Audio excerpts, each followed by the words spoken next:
Make every night a wonderful journey, no matter where you are. Good night, sweet dreams. The first story, The Painting. Andrew was a normal university student studying art history. On his free time he loved visiting all kinds of flea markets, second-hand boutiques, and pawn shops, both in hopes of finding something truly valuable, and just for his own joy. One day in a flea market, he encountered a curious painting.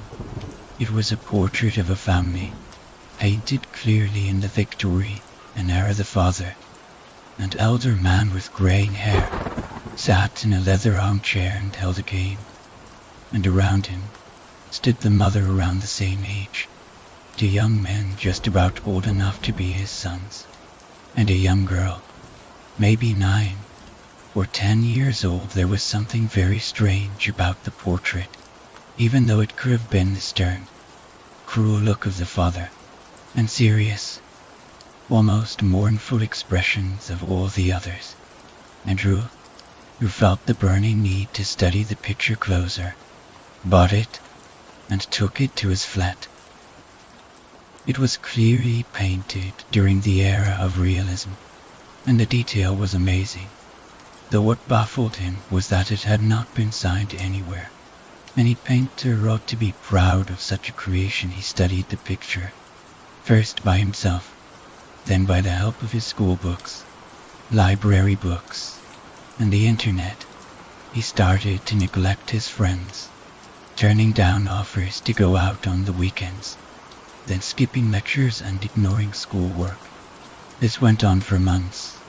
To him, all this seemed to pay off, as the mysteries of the painting slowly unraveled before him. He realized what made the family seem so odd. Though dressed formally, all of them seemed to be clothed to slightly different eras. The little girl sporting a plastic hair, clip-shaped like a butterfly, which were in style during the 80s, as the horrifying secret of the painting finally revealed itself to him. It was too late for him to escape it. 6 months after Andrew had found the painting, a team of workers, humorously referring to themselves as the clean-up crew, were sent to clear out the apartment of a university student who had been reported missing and found dead in his home. The apartment was filthy, and there were piles of trash everywhere, besides the middle of the living room floor, where propped up on a chair stood a painting of an elderly couple, 3 young men, and a little girl with a tear running down her face. The second story, Mr. White. My neighbor, Mr. White, is usually a quiet old man, spending his days in a rocking chair on his porch, watching the city and his life pass by. However, to say that he's odd would be an understatement. He dresses from head to toe in solid black clothes. The few times I've talked to him, he seemed like a nice guy, little standoffish perhaps. Nothing to indicate why he dresses in all the flamboyant colors of a chimney sweep. It was the first day in August when the screaming began. 100 am sharp. In the morning a horrible scream pierces the thin wall between our flats. As suddenly as it started, it stops, leaving my heart hammering and my mind awake. This continues for the rest of the week, but each time I make up my mind to confront him about it, the screaming stops and I lose the nerve to knock on his door. The next day, he's out on the front porch again, dressed in his usual black attire, from black shoes up to black socks, pants, jacket, glasses, and finally hat. Good morning, he mumbles as I pass. I almost stop and ask him about the past few nights, but the way he rocks back and forth on his chair, his head pointed straight ahead of him, I'm still too weirded out to talk to him about it. I get back that evening to see him take off in an airport shuttle. Now, I haven't seen Mr. White leave his house in the 2 years I've lived next to him, but I figure his sudden departure simply means it'll be that much easier for me to get some sleep. Unfortunately, as soon as I get settled down into bed, I hear a new noise, a noise I hadn't noticed earlier. My bed lies against our adjoining wall, so I can hear water running in the pipes whenever he has the faucet on. As I lie there, I can hear water rushing to ours, and in no sleep later, I realize that the noise from the pipes is even more disruptive than the screaming. I figure I'll do us both a service and shut the running faucet off.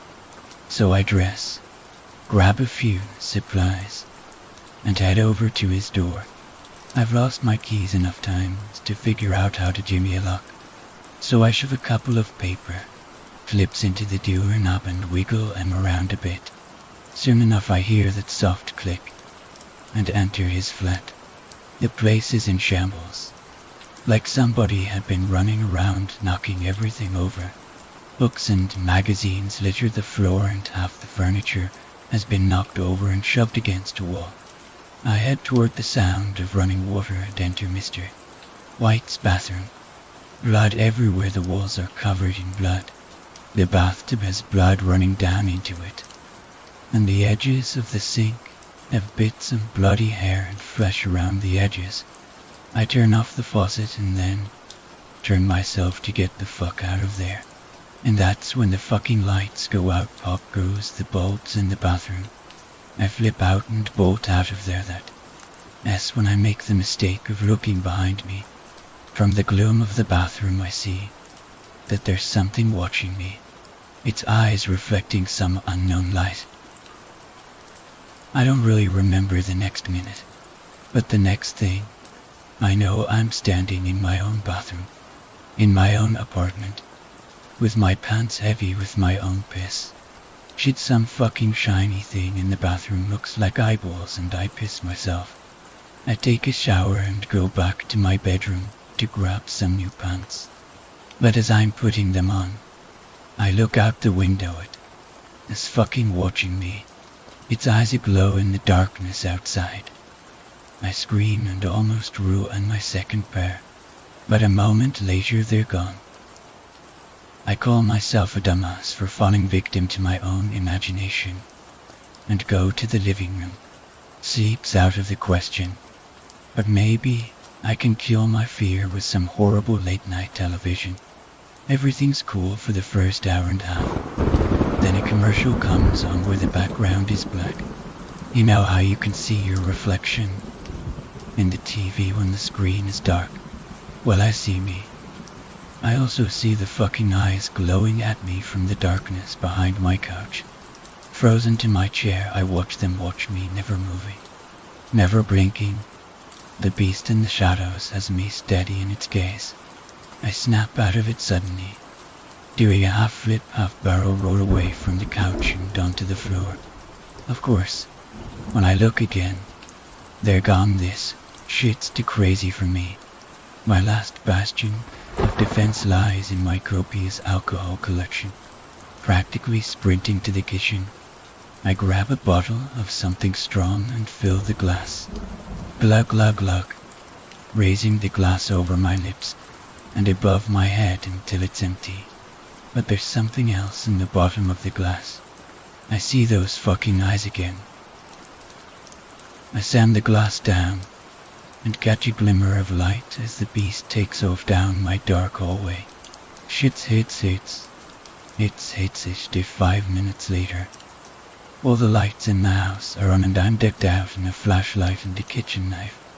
Well, I should say all the lights are on but one, the hallway light, died as I flipped it on, giving a soft puff tea of BUL by death. At the end of the dark hallway lighted doors, a closet in the door out of my apartment. It is time to get there or die trying. I creep down into the increasingly dark corridor, my flashlight and knife a foot in front of me. The goddamn closet door is open. I think I see the beast's eyes again as I near the closet. but it's just the latch on the door. I reach the closet door. Breathless, I pull the knife back and get ready to strike. It is my bad Clary as I turn the corner. Nothing, no beast and no beastly eyes. I close the closet and continue to the front door, resolute in my escape that, when I notice another thing wrong. The outside light usually seeps in through the crack under my door. Fuck. So close and more shit happens. Playing it safe, I edge up to the door and peer out the IP. The glowing eyes look back at me. I scream for the third time that night and go running back up the hallway to the light of the living room, leaving the knife and my only flashlight lying by the front door. There's no escape. I get ready to barricade myself in a corner. I grab the TV cabinet and push it toward the center of the room. It's watching me, the space between the wall and the cabinet. 3 fucking inches wide, the beast's eyes glare at me. Its gaze is neither malevolent nor friendly, just 2 perfectly round, shining orbs that it. I'm done. I collapsed backwards onto the floor and back away to the wall, watching the eyes, watching the eyes, watching me, watching the eyes, watching me, watching it. I sit there, staring. They don't move nor do. Night creeps by second after second. Me caught in this horribly twisted staring contest. I just wish I knew what they wanted. If the beast attacked me, if it revealed itself, I could know what I'm up against. I might even figure out how I'll die before it kills me. Now it stays in the crack between my wall and my TV, and watches with infinite patience. The darkness outside dissolves into a grey morning, and the eyes begin to lose their glimmer as the sun lights my living room. The beast retreats, gone into the shadow it came from, to where I have no fucking idea. I pack my things. I'm going away. Fuck knows where, but I'm getting at least 1,000 miles between me and here before night falls again. The shots of bourbon wish me on my way as I grab my suitcase and set off for the front door. Knock, knock, someone get there first. I jump, dropping my stuff and getting ready to bolt back to the nearest corner. Knock, knock, but reason grabs me by the heels, whispering in my ear that the fucking night monster wouldn't be courteous enough to knock before killing me. Slowly I open it. Mr. White is standing there, resplendent in his black hat, sunglasses, shirt, jacket, pants, socks, and shoes. Good morning, Stephen, says he. Aye, says I. Say, Stephen, there are footprints leading from my bathroom to my door. Notice he neglects to mention what the footprints are formed of. Now, Mr. White, I've been in my apartment all night and I didn't hear anything. If you think I'm about to admit to a man who has blood all over his bathroom and a monster living in his house that I broke into his house, then you are very mistaken. That's good, Stephen. I have many fragile belongings that could easily be destroyed or stolen by a malicious soul. You have a good day. You too, man. He turns to leave and then turns back to me smiling. Oh, and Stephen, he says, I couldn't help but notice bloody footprints leading from my door to yours. His smile gets even wider. He leans in, bringing our face right next to each other. He removes his sunglasses, revealing 2 empty pits in his face. I'll be keeping my eyes on you. The third story. The Scarface VHS tape. I cannot believe I have lost my nephew and 2 sons. My wife is taking all of this really hard. Just yesterday, the police found my steps on Manuel Raby, and he died from a self-inflicted gunshot to the head. The police gave me Manuel's diary, which he periodically wrote in. As I was reading through it hoping for answers, His last few entries will forever haunt me. I am showing the last entries as the ones before were not out of the ordinary. May God help us all. May 120, 2011. It has been over a week since my younger half-brother Emilio Cortez and cousin Hector Flores passed away. Their deaths were ruled as suicide by self-inflicted gunshot to the head, but there is currently an investigation on it due to suspicious deep cuts on their chests and wrists. However, I couldn't help but feel the shady VHS tape they purchased at a garage sale was responsible, because in the living room they were found in the words AVRYDA, YABOVEG, ROUNDISAG, ODDAY were written in blood. It's a quote from a movie, and the tape itself was found a few feet away from their bodies. But then again, I'm a very superstitious person, so I could be just paranoid. I don't know why I have such a strange feeling about the tape though. The tape itself was the movie Scarface, however I never got around to watching it despite being a huge fan of the movie. May 130, 2011. I want to go back home. Fort Worth is a depressing city to me now. While I did grow up here and have good memories from my childhood, it will now be overshadowed by my brother's and cousin's double funeral. The only good thing was that Oakwood Cemetery has a good view of the downtown skyline of the city I once loved. Well, I already booked my flight, so I better start packing. May 140, 2011. My mom came over to visit the motel I was staying at. I wish I could help her out. She's seriously depressed over all of this. My stepdad Rodolfo came over also, and I just want to cry with him. Emilio was his only biological child. Well, I got to get to the airport. My flight back home leaves in an hour. My mom told me to keep an eye on my mail, so I will. May 170, 2011. I just received in the mail the Scarface tape and a CD. I put the tape aside and played the CD on my computer.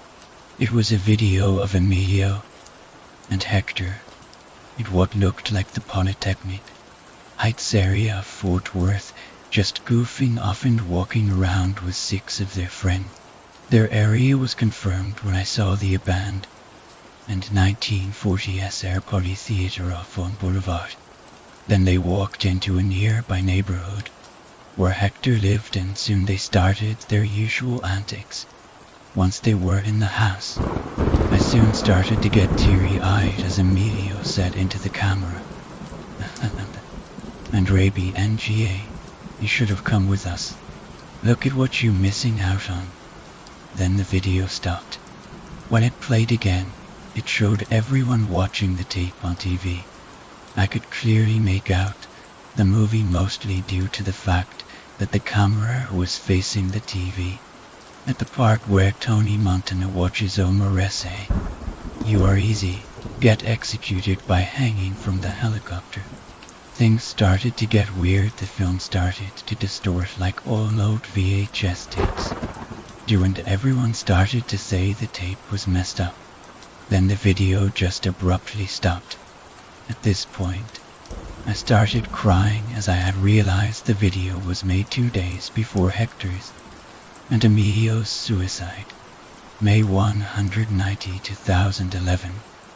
I decided to watch the tape as I didn't have the movie on DVD. Everything went smooth until the same scene where Omar is executed. The tape then started to distort. After maybe a minute, all I heard was disembodied voices and more static. After waiting patiently for another minute, the tape resumed. However, what I saw disturbed me. Tony was staring straight at me, and no matter where I moved, his eyes followed me. After a few minutes, he said in his thick accent, "So you gonna stop moving, Chico? Don't worry, I'm not gonna hurt you. At least not now." Then he let out a very creepy demonic laugh, and then the film resumed to Omar's execution. I took the tape out, and I started to wonder if this had to do with Emilio's and Hector's suicide. The logical part of me thinks the marijuana I was smoking was laced with something, but I smoked it hours ago, so it can't be that. Either way, that scared the shit out of me, and it was burned deeply into my mind, and the image stayed with me throughout the day. May 200, 2011. I could not sleep at all last night. All I could think of was the laugh Tony had made. It played over and over again in my mind, and I'm scared to go to the bathroom. I went 2 hours ago, and when I looked in the mirror, I clearly saw Tony standing behind me, smiling at me with this look of pure evil. His white suit was stained with blood, and his face slowly morphed into that of something demonic, and he slowly walked towards my reflection and stabbed it from behind. I watched my reflection slump to the ground, dead, and Tony, who transformed into a demon, looked straight into my eyes. His eyes were bloodshot, and the pupils were red.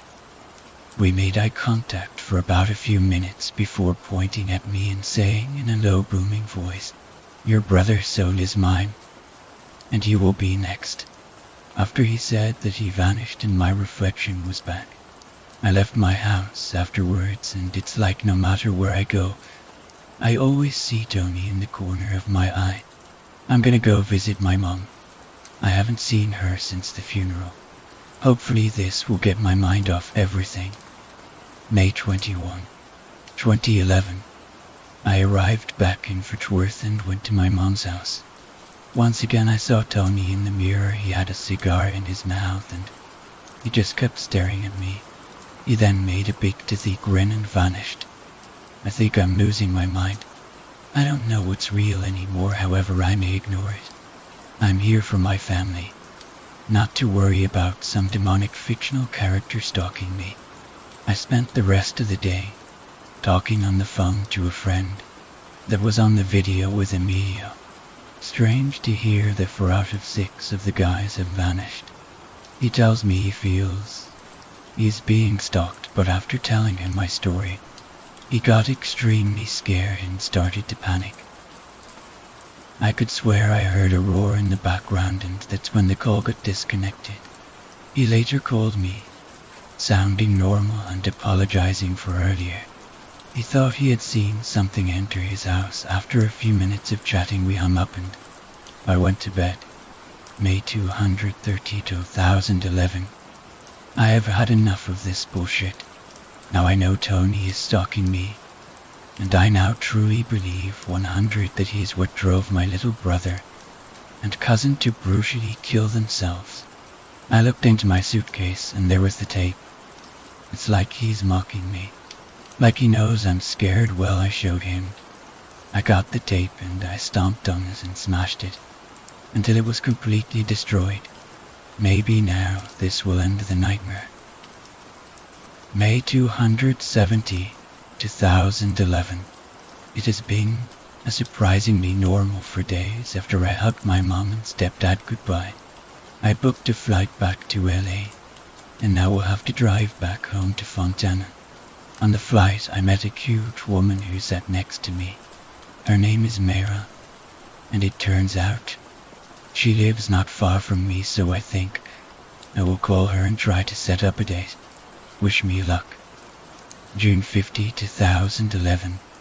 It has been 1 month since the suicides, and I'm glad to say I had not seen Tony at all. I think the destruction of the tape finally got rid of that menace. Now that the nightmare is over, tomorrow I will watch Emilio's and Hector's last video one more time before I put it away. On a brighter note, me and Mayra really hit it off. I'm glad to say I may have found love for the first time in a long time. I'm so happy. Well, I'm a caller today. Good night. June 6, 2011. I put the CD of Hector and Emilio in my computer again and began to watch it. Everything was fine and going smoothly up until the part where they entered Hector's house. The video started to distort and the disembodied voices in the background appeared, just like on the Scarface tape. I thought it was odd because this is a CD, not a VHS tape, so I didn't know what to think. After a few minutes, the video stopped distorting, and instead of seeing Hector and Emilio and their friends watching the film, they were all staring right at me, just like Tony did in the tape. I couldn't believe it. It was happening again, but with them. After a few minutes, everyone except Emilio started chanting, Ray BNGA, Ray BNGA, Ray BNGA, in an endless loop while Emilio continued to stare at me. He then tilted his head down with his eyes looking at me, reminiscent of the Kubrick stare, and shouted in a deep voice, Ray BNGA. Everyone kept chanting, Ray BNGA, Ray BNGA, and I screamed in terror. And quickly took the CD out of the computer, but even then that didn't work. Emilio then said to me, Nice try, brother, but you should have never destroyed the tape. I asked him what did he want, and he told me, We want you to join us. Only in death can we all be together again. He then explained that all 6 of their friends had committed suicide within the next few weeks after I had watched the tape, and said that now that I had watched it, I was next. The computer then went blackened. I was never able to turn it back on. June 17, 2011. I have officially gone insane. I would find nonsense words on the wall, then, in the blink of an eye, they would vanish. I look in the mirror, and every single time, without fail, Emilio would appear instead of my reflection.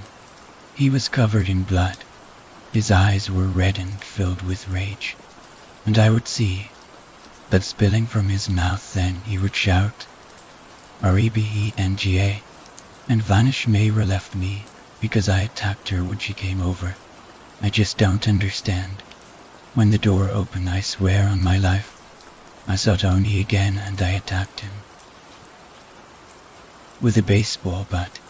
After I opened my eyes, it was Mayra, and she just walked out and screamed. I don't know what to do anymore. Ima, leave this house. I have money right now, so Ima, buy myself a little present. Scarface Rays, Ray BNGA, REBENGA. June 80, 2011. I cannot take this any longer. I had purchases a 9 handgun yesterday, and I just wrote a message on Facebook to all my friends and family, telling them I love them and will miss them. I cannot believe I'm gonna do this. I hope God can forgive me, but I can't take this no more. I had just realized the similarities between the movie and me. Hector and Emilio, the character that tries to rob Tony.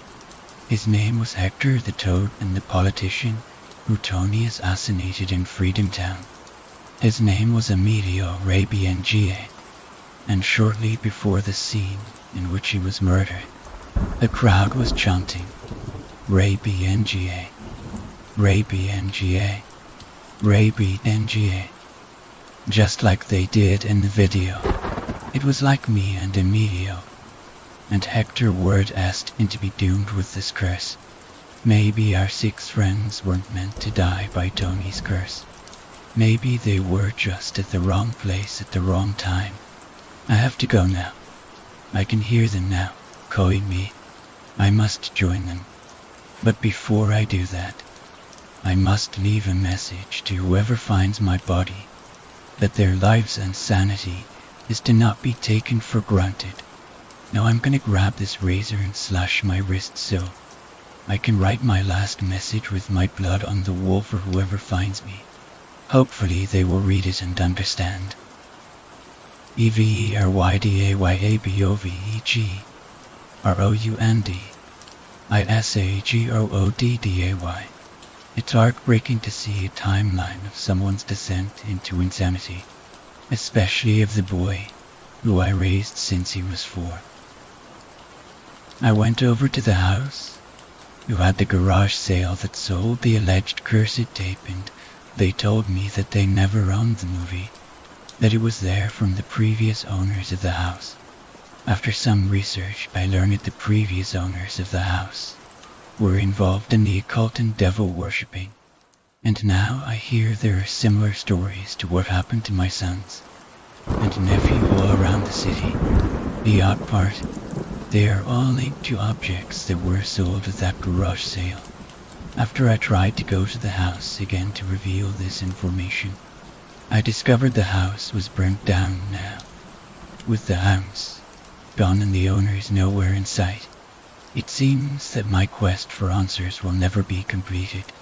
Rest in peace to Emilio Cortez, Hector Flores, and Manuel Raby NGA. I love and miss you guys, Manuel. I'm sorry. I feel like your death was my fault. I was the one who mailed the tape to you in the first place. I love you and I hope you can forgive me. I will never take my life and sanity for granted. I will live my life to fullest and pray to God I can see you again when my time comes. Until the day we meet again, may you and Emilio and Hector find the peace in death you didn't get in life. Your loving father and uncle, Rodolfo Cortez.